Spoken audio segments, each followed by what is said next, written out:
Day 109 since we started this a life-changing journey. Day 24 since the civil unrest started after Mr. Floyd's murder.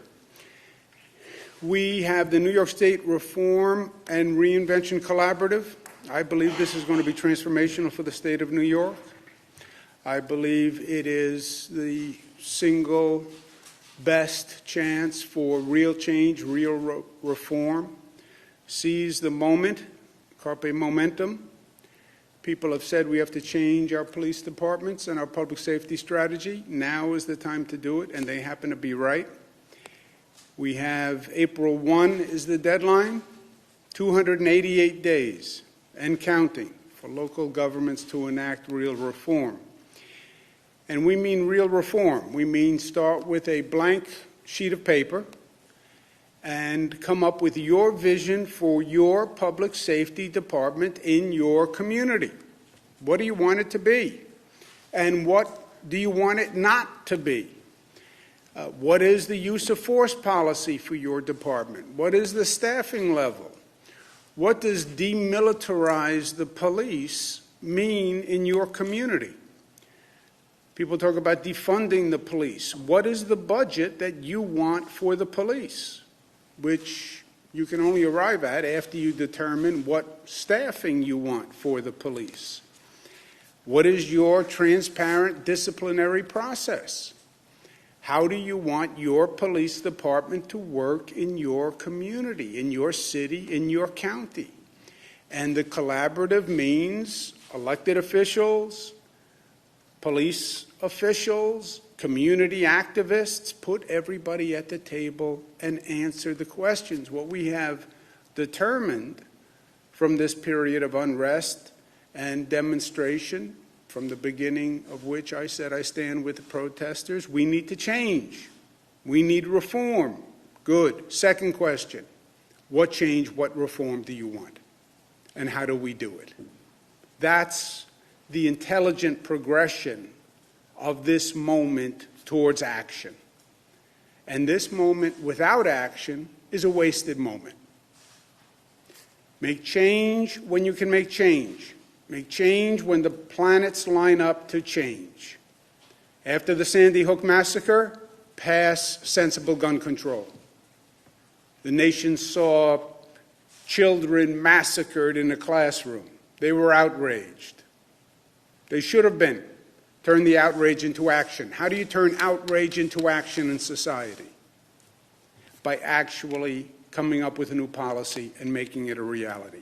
But that starts with leadership. And it starts with leadership on the local level. Somebody stand up and lead. Mayor, stand up and lead. City council president, stand up and lead.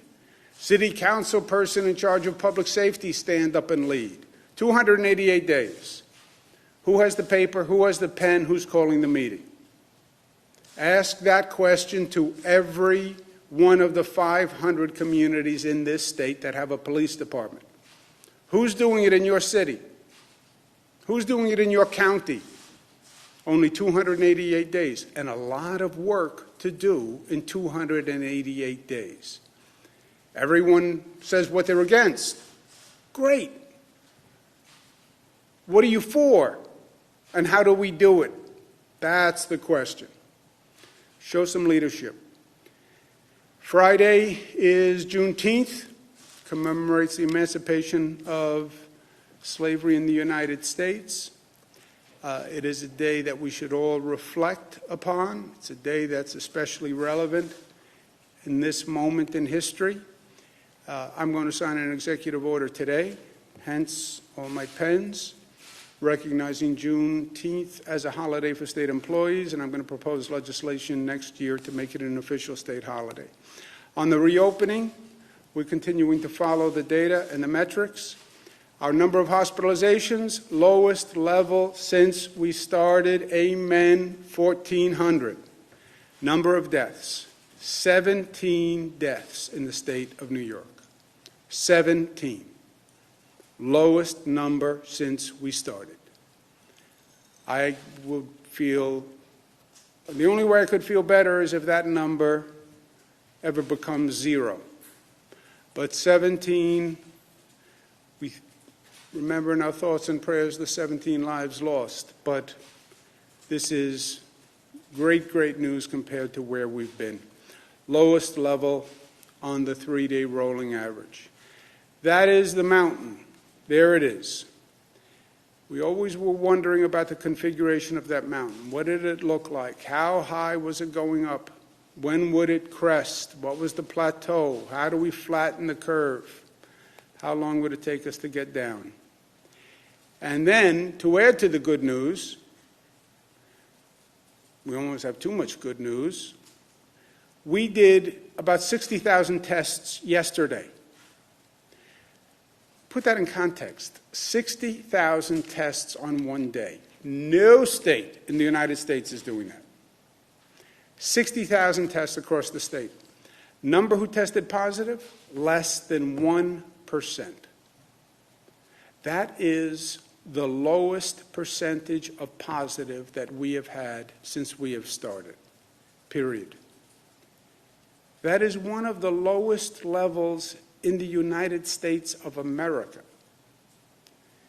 And we, once again, have demonstrated that we've gone from the worst infection rate in the country to the best infection rate in the country. Just think about that for a minute. Those are not words. Those are powerful facts. We had the worst infection rate. The rate of transmission was the highest. We now have the lowest rate of transmission. Just think about what this state accomplished, what the people of this state accomplished. And if I told you 108 days ago we were going to accomplish that, what would we have said? What would I have said? I would have said I didn't believe it. I would have said I didn't believe it was possible. But facts are facts. And you look at these facts, and I'm telling you today, the federal government is making a mistake. And it is making an historic mistake. And that is not a political comment. That is a fact-based, objective comment. That this federal government is making a mistake on the way it is handling this COVID crisis and how it is now advising states and the people of this nation. On the facts, it is a mistake. We had the political debate. How do we reopen? We should just reopen immediately. This is all overblown. It's fine. That was theory A, right? There was a partisan divide to it. More conservatives argued that. Government should just get out of the way, let the free market do it, right? That was the Wall Street Journal, New York Post, conservative theory, just open the doors. And then there was another theory. Let's reopen based on data. Let's not just reopen blindly as an expression of political ideology. We're dealing with a virus. The virus doesn't have a political ideology. No doctor ever said to me, oh, we did a COVID test, found out it was conservative, found out it was liberal. It's a virus. It moves as a matter of science. But there were two theories. We tested the two theories. We went into the laboratory, we tested the two theories, and now you have numbers. And numbers don't lie. You have 20 states where you have the COVID virus increasing as a matter of numbers. Fact. Look at the headlines. Facts. The COVID virus is increasing in 20 states across the country. The states without the smart reopening plans are going up. That is a fact. It's not a Democratic fact. It's not a Republican fact. There are no Democratic facts and Republican facts. They were just facts. There's Democratic opinion, Republican opinion, but there are no Democratic facts or Republican facts. That is a fact. Well, what's New York's interest in the rest of the nation. First of all, we're Americans, and we care about other Americans. Secondly, on a parochial level, if those states are going up, they could spread the virus to New York. They have a higher rate of infection than New York. What happens when those people get on planes and fly to New York? That's how we got here in the first place, right? People landing at our airports. So we do have a selfish interest. Same interest that so many states expressed when we were at the beginning of this, and they were worried about New Yorkers going to their states, right? We lived through that. Well, now it's the inverse. Now people are getting on planes, they're traveling. They could actually be bringing the virus to New York. Well, you hear from the federal government, the numbers are going up because we're doing more testing. That is just not true. As a matter of fact, as a matter of mathematics, as a matter of the data, that is just not a true statement. Forget the testing. Hospitalizations are going up. The number of people going into hospitals is going up. How do you explain that? Are they pretending to be sick? Are they not really sick? And you see the number of hospitalizations going up in those places where the percentage is going up in testing. First, their argument on testing doesn't make any sense because not only is testing going up, but the percentage of positive is going up. But even put that aside because it's complicated for people. People walking into the hospitals are going up, which by definition means more people are getting sick. Otherwise, more people don't go into hospitals. That's Arizona. That's Texas. And by the way, it tracks with the increase in the testing. But it is undeniable. But that more people are getting sick when more people are going into hospitals. New York, the number of people going into hospitals is going down. The percent testing positive is going down. These are facts. This is undeniable. When I say the federal government is making a mistake, these policies have real consequences. This is a moment in history where it's not going to be about the partisan divide when they write the books.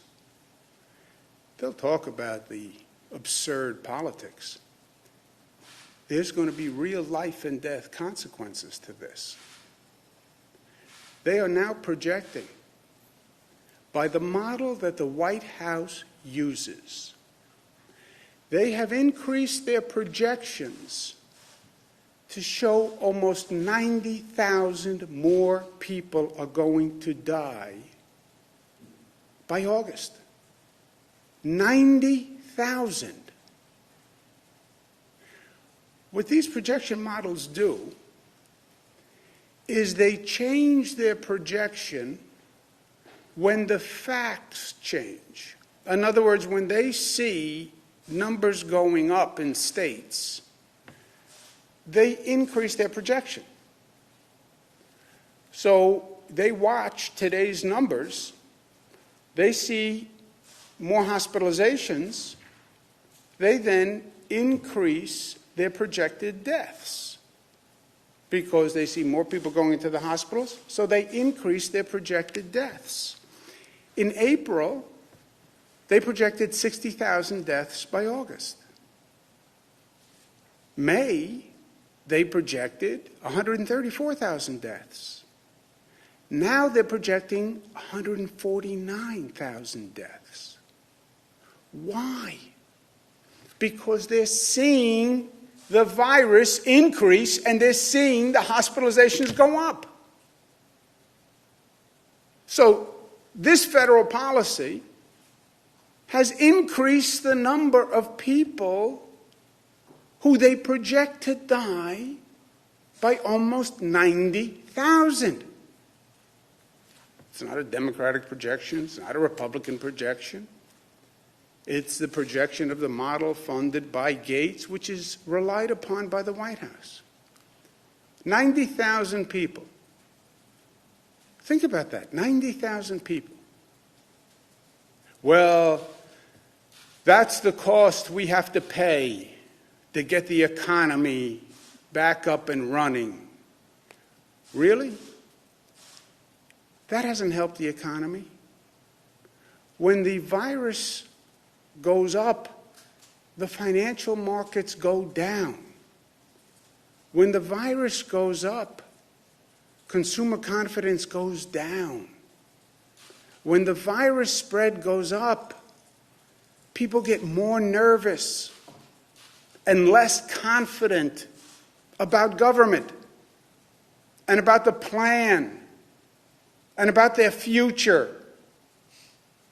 Feel good. Invest in America. Oh, more people are dying. Oh, we're reopening, but it's actually increasing the spread of the virus. But feel good. Come out and shop. People aren't stupid. They're not. People are smart. In New York, we stay smart. Being smart, Westchester Rockland are to enter phase 3. Long Island is on track for Wednesday. New York City is on track for Monday. New York City will have been in phase 1 for 14 days.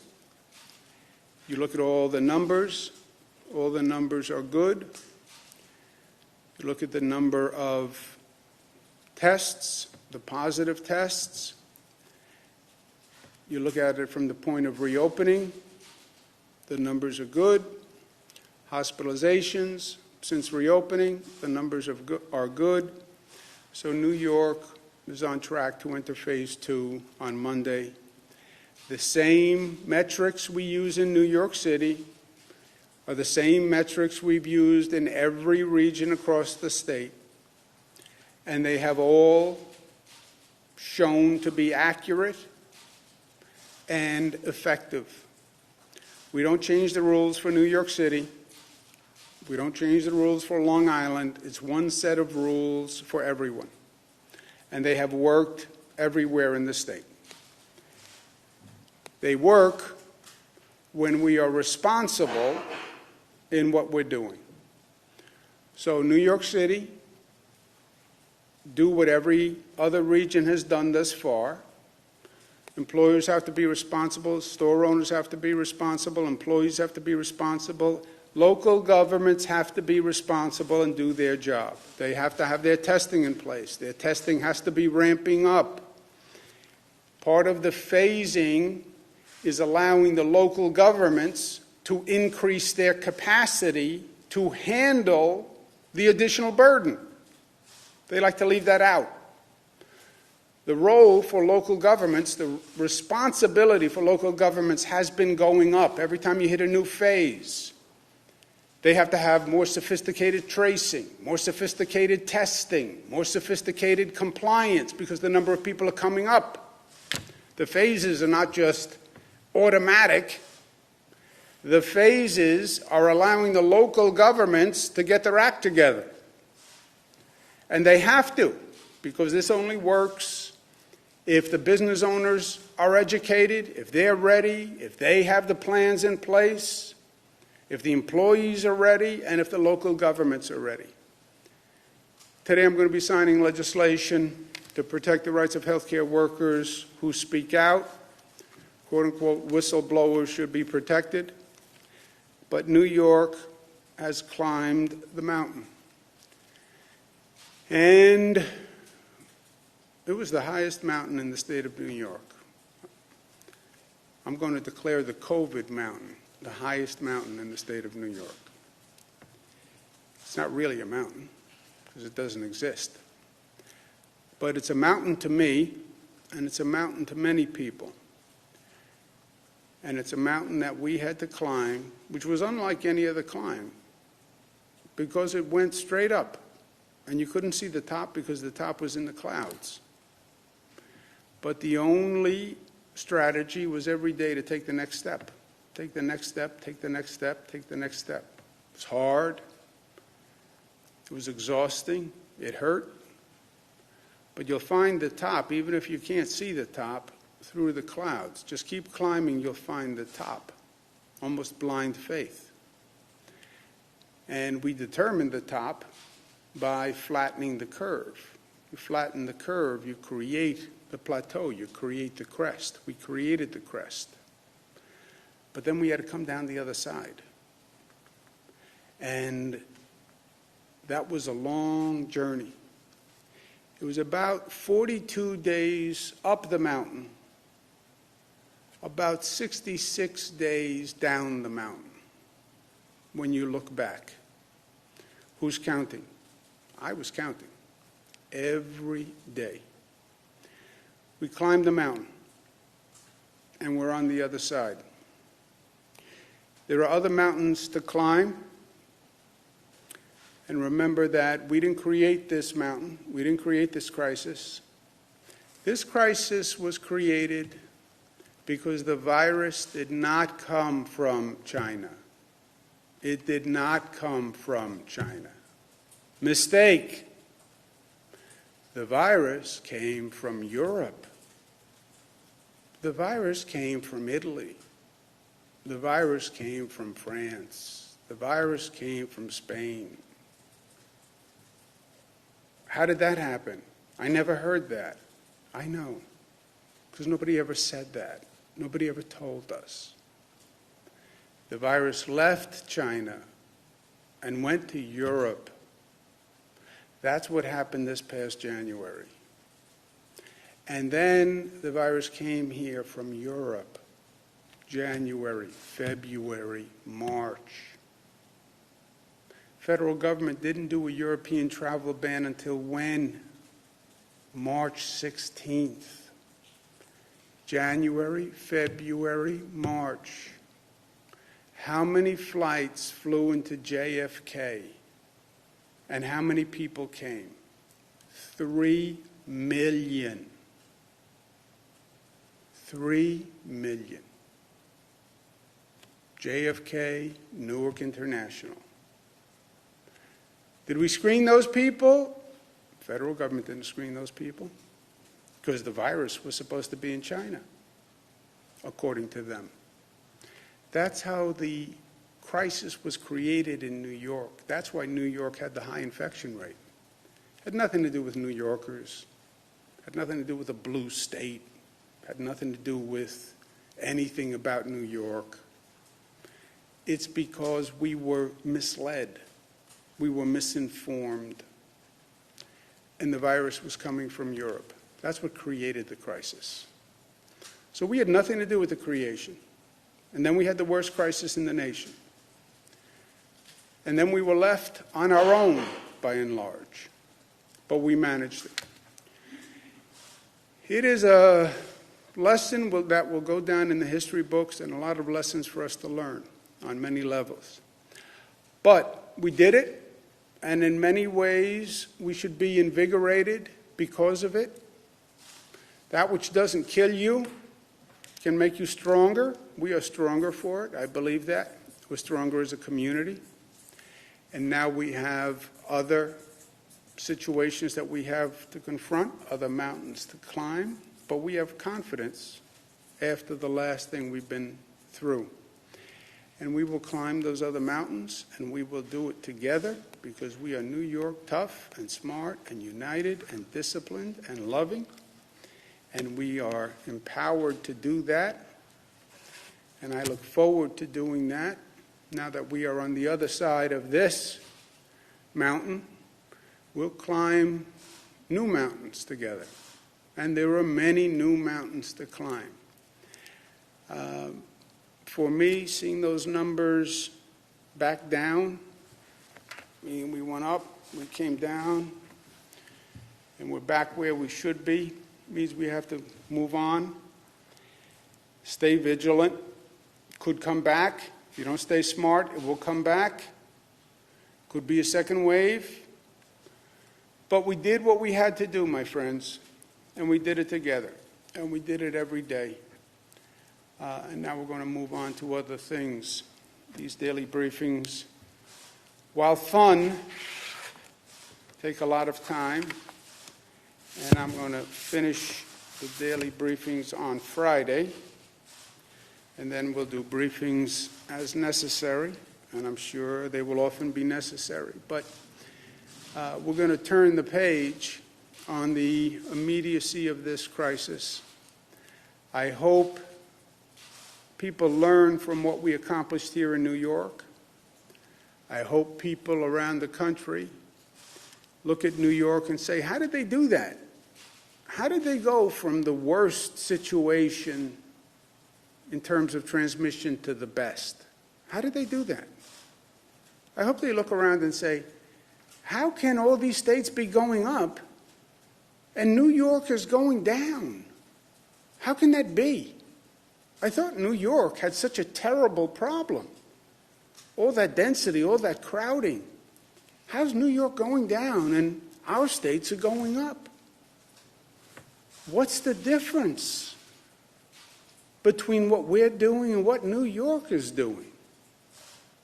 Isn't that peculiar? How can New York be going down and we're going up? That would be the logical question to ask. And there is a logical answer. And that answer can save lives. We have saved tens of thousands of lives in New York. And that is more important than any of this other stuff. I've signed the executive order. Questions? Governor, in terms of saving lives, there have been roughly now about 6,200 confirmed and presumed deaths in nursing homes. And talking to medical experts, specifically those that study nursing homes, they've said that perhaps that March 25th directive that we've all talked about at length potentially contributed to more deaths than might have been seen in New York had that directive not been implemented. So wondering, who advised, and this is also a question for you, Commissioner, who advised both you, Governor, and you, Commissioner, regarding that March 25th directive, and do you regret putting that into play? I know now it's been partially walked back. Do you regret it? Let's do this one more time. I understand the politics on the issue. I understand what the Republicans say on the issue. It's not a coincidence that this is primarily an argument put forth by Republicans, right? That is a factual statement. Factually, it is. You look at the congressional members that put it forward, they are Republican congressional members. You look at the columnists who put it forward, they are primarily Republican conservative columnists. That is a fact. And here's the fact to them. We followed federal CDC guidance. If they want to start with an analysis of in retrospect, start with the first fact. Why did the federal government give that guidance to states? That's the only relevant question if you want to go down that road. Hold on, as a follow-up, Governor, but then why didn't you listen to either the health department or other state medical professionals who could have advised? You just spent the past half hour talking about how the federal government was mistaken. Why didn't you guys, after 20 months of this? We did. And if you ask public health officials, so first you have the federal government that gave that guidance, and then if you ask public health officials all across the board, when a person is no longer a senior citizen, no longer needs a hospital, is it intelligent and in that patient's interest to leave them in a hospital bed for 2 weeks at a period of time where they're probably no longer contagious, they're just not yet testing negative, they will say to you, it is highly risky to leave that person in a hospital bed for 2 weeks while COVID is raging and they are susceptible, because the likelihood of negative consequences to them is much, much higher if they stay in a hospital bed.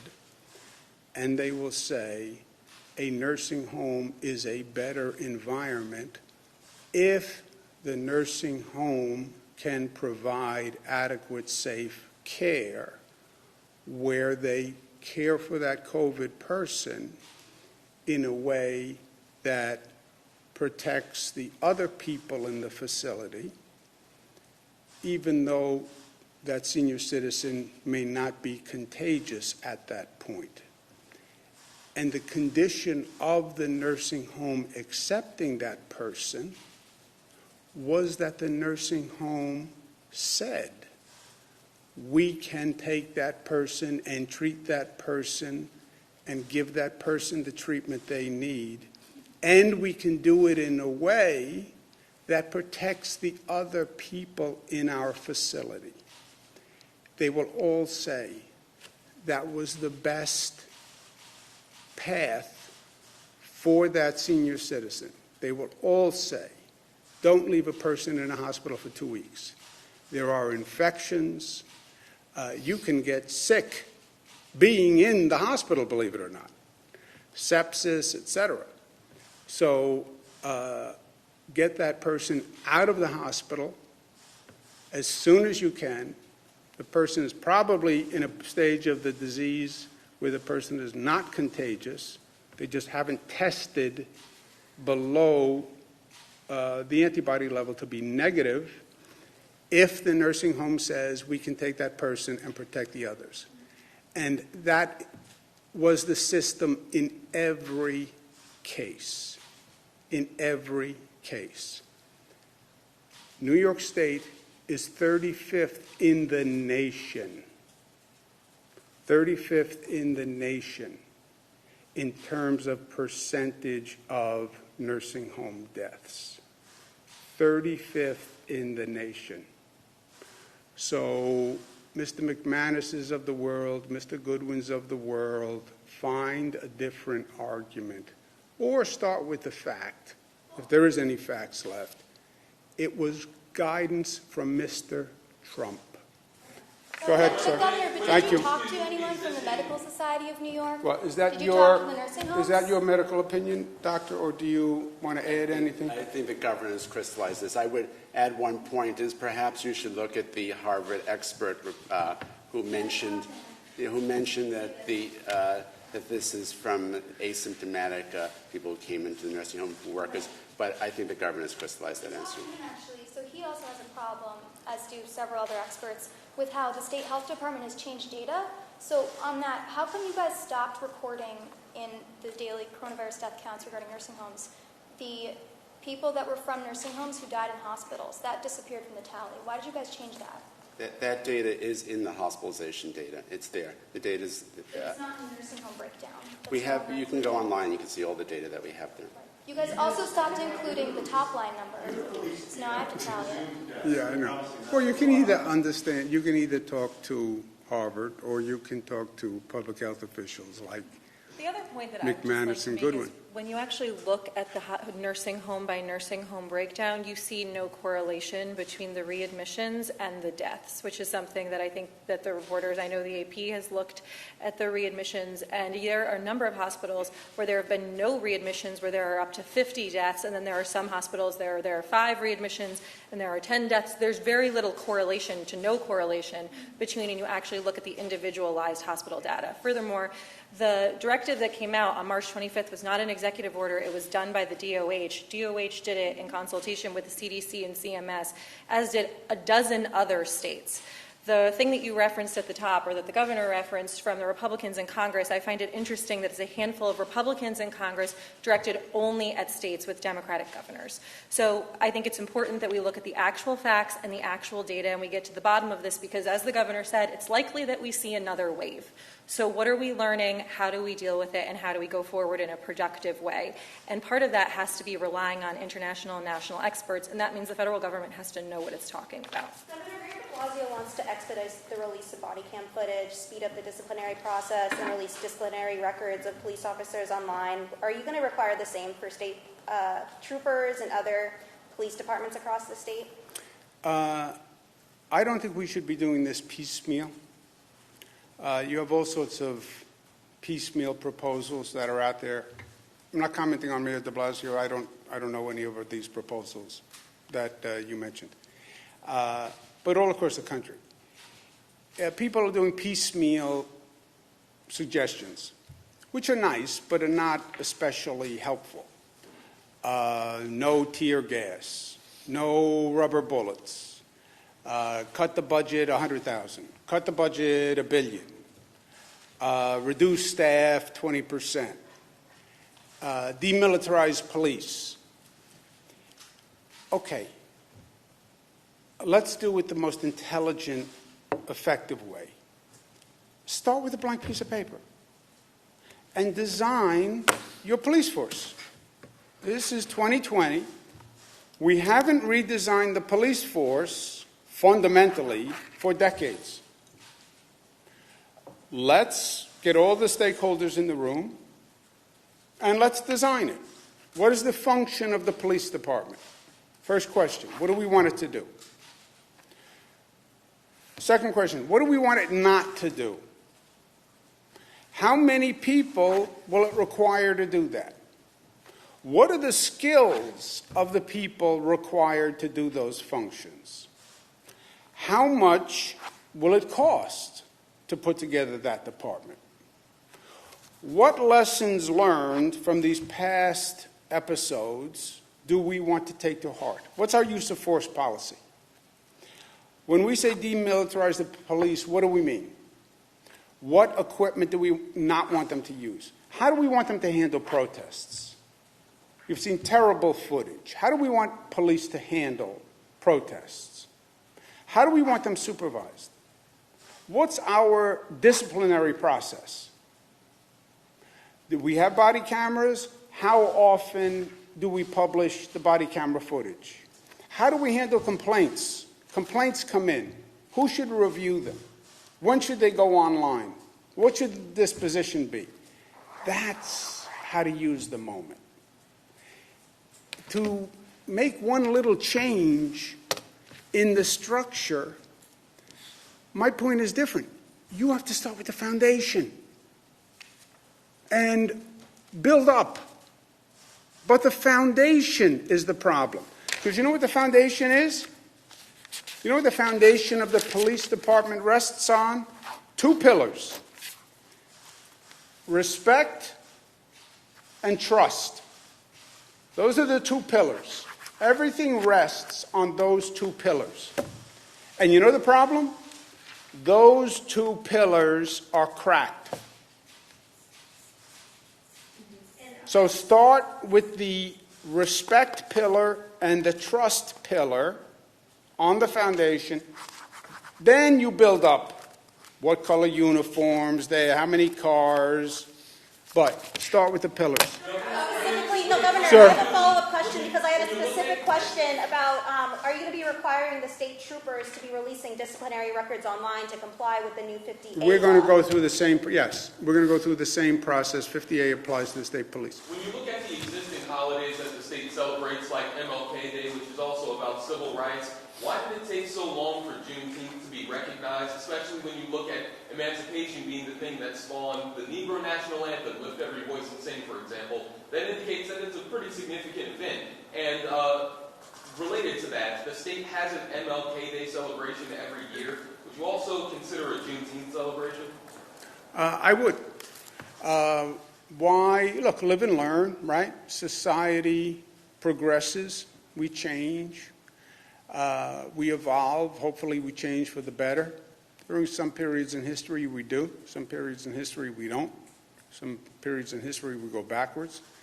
But I think this is a period where we could see monumental change. And I want to be a force for change.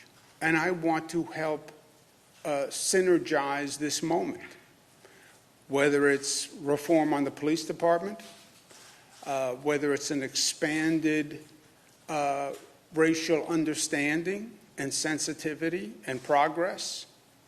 And if Juneteenth is part of that, and a recognition of what happened, and an understanding of what happened, and an acknowledgement of that, great. I don't mean to play the race card, so to speak, but I can tell you that the functional equivalent of July 4th for the country at large is what Juneteenth is to the black community as far as emancipation goes, because obviously freedom is the topic of discussion. So would you say that up to this point, the general public and elected officials as a whole haven't recognized the importance of that?